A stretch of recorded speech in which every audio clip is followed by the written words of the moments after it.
The Broncos lost to the Bills 48-19. And I knew that Denver was not going to beat Buffalo. Like, this was not a game I went like, oh, man, dang it, Denver lost. Like, no, I never expected Denver to win this game. All I needed to see was I needed Drew Lock to play well. Because I keep saying, I've said this a lot this year, let's give Drew Lock, the Broncos' second-year quarterback, some patience. I want to see Drew Lock get to his third year next year. It'll be year 2 in the Pat Shurmur offense, the offense that is new this year. Let's have Drew Lock have a real offseason with Pat Shurmur's offense. Next year, we'll have a team at full strength that's not injured all around him.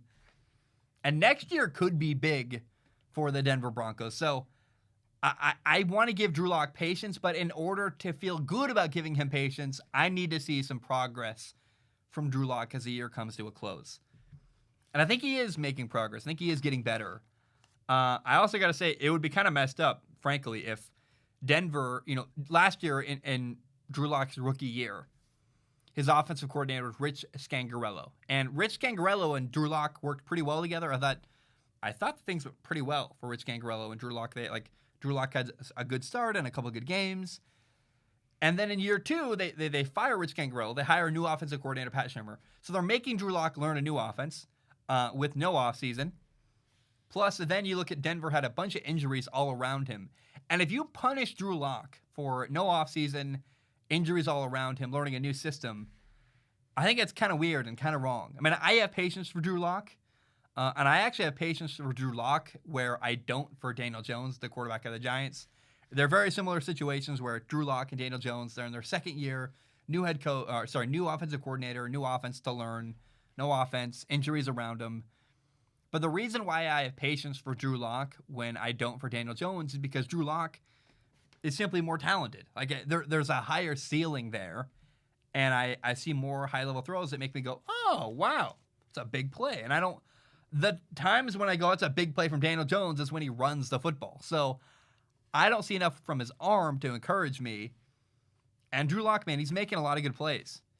And Drew Lock's playing better football. And take a drink every time I say Drew Lock, and I've said it a lot. Drew is playing better football now than he did early on in the year. He had an awesome touchdown pass in the left corner to Noah Fant against the Bills into a really tight window. He did have a fumble. That fumble was one the Bills took for a touchdown. It's a costly turnover. And Buffalo dropped 2 interceptions where if they catch those, it would be a lot harder to justify having patience for Drew. But he is improving, and he looks more and more comfortable in the offense every time I watch him. And he's stepping up in the pocket. He's doing little things that are better and making progress. And I maintain that I want to see Drew Lock in Denver next year, in year 2 with Pat Shurmur's offense, with a real offseason, and all of his teammates and all of his weapons on offense hopefully back and fully healthy. Courtland Sutton back. Everybody. I want to see him play with a full repertoire of weapons around him in an offense again that he's more comfortable with in year 2. And I continue to have patience for Drew Lock. I'm okay with what he's doing. I think he's making mistakes, but he's learning, appears to be learning from all of them. And I'm seeing enough good stuff from Drew Lock to go, yeah, I can maintain to have patience for this guy. And I want to see him very badly play next year for Denver.